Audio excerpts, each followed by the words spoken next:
Déjà, les bruits blancs, ça ne fonctionne pas chez tous les bébés. Ça ne l'intéresse pas du tout. Honnêtement, j'ai 50 moyens de portage qui ne m'ont servi à rien. Souvent, les transats qui sont fixés sur des chaises hautes, on peut moins les bercer, les balancer. Je l'ai jamais utilisé parce que ma fille ne supportait pas d'être posée. Et ça, c'est très personnel. Je crois qu'il y a vraiment deux écoles. Hello! Je suis un peu timide dans cette vidéo, mais que m'arrive-t-il? Juste que cette vidéo marque le début officiel de ma reprise de YouTube.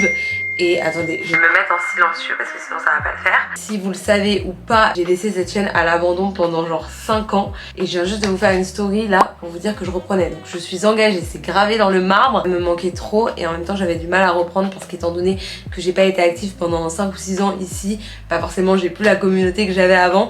Donc j'avais cette petite appréhension, mais là j'en ai marre, donc je reprends. Et on reprend avec un gros sujet. C'est la raison pour laquelle je me suis mise dans la chambre de ma fille, c'est qu'aujourd'hui je vais vous lister tous les achats que je regrette d'avoir fait pour mon premier enfant. Vous ne le savez pas, j'ai accouché il y a 8 mois et donc il y a plein de choses que j'ai achetées que je n'ai soit jamais utilisées, soit que j'ai mal choisies. Donc je vais vous donner mes recommandations pour vraiment choisir au mieux les produits, les transats, les chaises hautes, etc.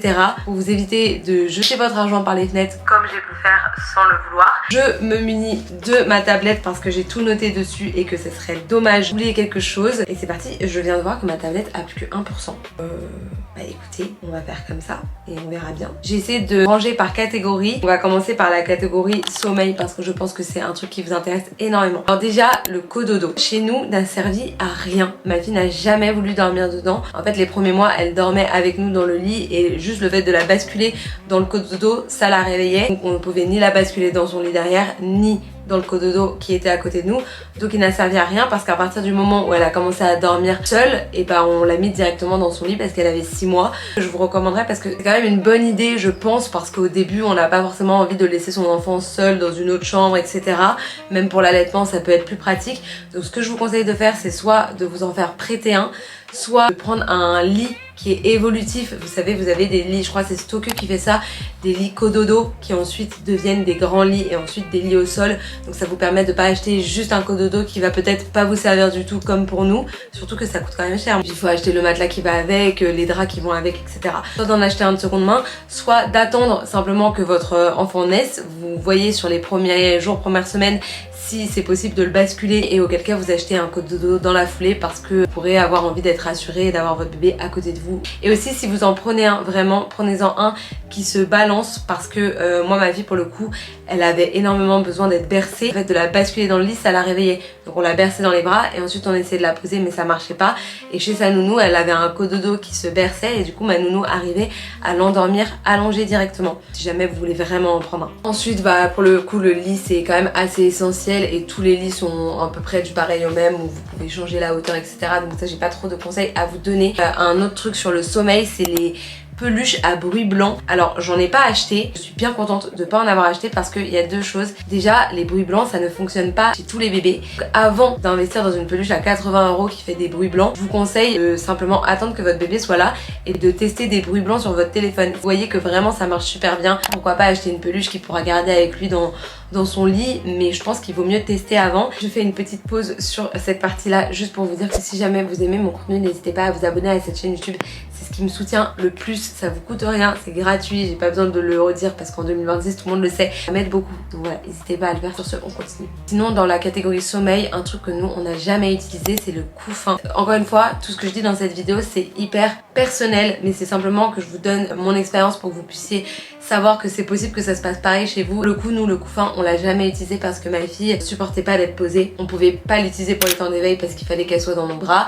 Et pour les siestes, elle ne dormait que sur moi. Vraiment, c'était impossible de la poser dans le couffin. Donc on en a eu un de chez Nigel qui est très joli. Histoire de pas l'avoir pour rien, on l'a utilisé pour, par exemple, le passer en mode tapis d'éveil parce qu'il peut se passer en tapis quand on avait des repas de famille par exemple, etc. Enfin je recommanderais pas trop, ou au moins peut-être attendre. En vrai on a trop cette idée qu'il faut acheter avant que son bébé arrive, mais le fait est que quand il est là on a encore le temps d'acheter plutôt que d'acheter avant et que ça vous serve à rien ensuite quoi. Ensuite dans la catégorie des temps d'éveil, déjà le transat, je pense pas que ça soit un achat à ne pas faire. Par contre je pense qu'il y a des critères dont j'avais pas conscience, maintenant je le saurai pour un prochain. En fait nous on a la chaise haute de chez Cybex qui est évolutif. Donc en fait au début il y a un transat qu'on pose dessus, ensuite on peut la basculer en chaise haute, en tour d'activité, etc. Mais le transat on l'a jamais utilisé parce que de un c'est personnel à ma fille mais elle déteste être attachée, mais de deux, il est très encombrant. Le transat, ce qui est pratique, c'est d'avoir son bébé, prendre avec nous d'une pièce à l'autre, etc. Mais en fait, on l'a jamais utilisé parce qu'on pouvait pas le déplacer dans notre appartement. On est dans un petit appartement, quoi. Le couloir, tous les espaces sont assez restreints, donc on pouvait pas déplacer le transat d'une pièce à l'autre. Je pouvais pas laisser ma fille toute seule sur le transat dans le salon avec mon chat. Pour choisir le transat, je vous recommanderais plutôt transats qui sont plus compacts, que vous pouvez déplacer plus facilement et qui se balancent, parce que souvent les transats qui sont fixés sur des chaises hautes, on peut moins les bercer, les balancer. Ensuite, pour les temps d'éveil, j'ai aussi noté l'arche d'éveil. Alors là, la note est juste là.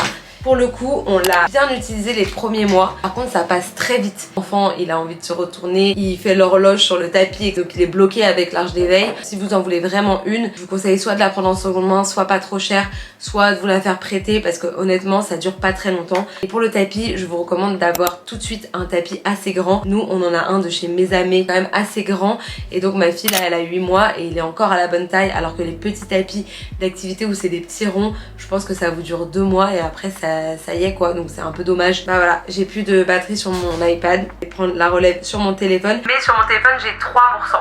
Donc c'est pas tellement mieux. J'ai aussi noté le porte-bébé. Alors le porte-bébé, ma fille a toujours détesté, mais n'importe quel lien de portage, hein. Le sling elle a pas aimé, l'écharpe de portage elle a pas aimé. J'ai aussi un porte-bébé de chez Nagel. Jusqu'à ses 6 mois, elle a pas accepté le porte-bébé. Donc honnêtement, j'ai 50 moyens de portage qui ne m'ont servi à rien. Il y en a certains qui ont été offerts par des marques, donc heureusement. Mais si je les avais payés de moi-même, j'aurais été dégoûtée parce que ça coûte quand même assez cher les porte-bébés. Donc je vous recommande de faire un atelier de portage, comme ça vous allez pouvoir tester différents modes de portage et vous allez voir ce qui convient à votre enfant. S'il y en a aucun qui convient à votre enfant, ça va vous éviter d'en acheter un. Donc voilà, je vous recommande de plutôt faire ça.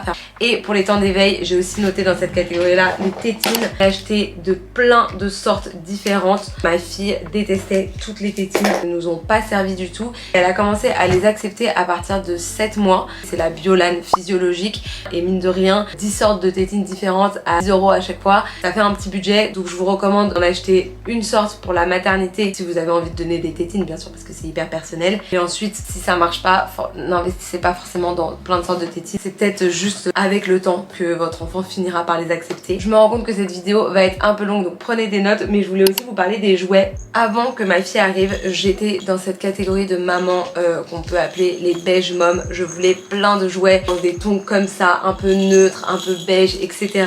Les vêtements, pas tant. C'était vraiment les jouets. J'allais tout le temps vers des trucs comme ça. Ça ne l'intéresse pas du tout. Sachez-le. Au final, on est avec un... Mince, c'est pas éteint. Ah, on a toute une collection de jouets VTech bien colorés et ça m'intéresse 15 fois plus. Donc jouets beige pour les enfants, c'est peut-être à la mode, mais en vrai il n'y a rien de mieux que les couleurs. C'est beaucoup plus stimulant, beaucoup plus intéressant, ça attire l'œil. Les couleurs pour les jouets. Au niveau des vêtements, j'ai noté d'éviter tout ce qui était chaussons. Ça sert à pas grand chose. Au début leurs pieds ils sont tellement... Enfin ils se tiennent pas, etc. Ils sont tout petits. Mais en fait les chaussons ça tient pas non plus. Donc il n'y a rien de mieux que les chaussettes. Sur les vêtements, ça c'est encore très personnel. J'avais acheté pas mal de vêtements taille naissance et au final la taille naissance est passée tellement vite que c'est une période où on lui mettait presque que des pyjamas parce que au début c'est plus simple en fait. Je dis au début c'est vraiment les 2-3 premières semaines quoi. Et il est tout nouveau-né donc moi j'ai trouvé ça un peu compliqué de la changer 5 fois par jour pour avec les régurgitations, avec le fait de la mettre en pyjama pour le soir où en fait ça faisait plein de changes. Donc au final au début on l'a laissé beaucoup en pyjama et tous les vêtements, les habits de journée que j'avais achetés en taille naissance ne m'ont pas servi. En vêtements, je vous recommande de commencer à partir du 1 mois peut-être et après d'acheter du 1 mois, 3 mois.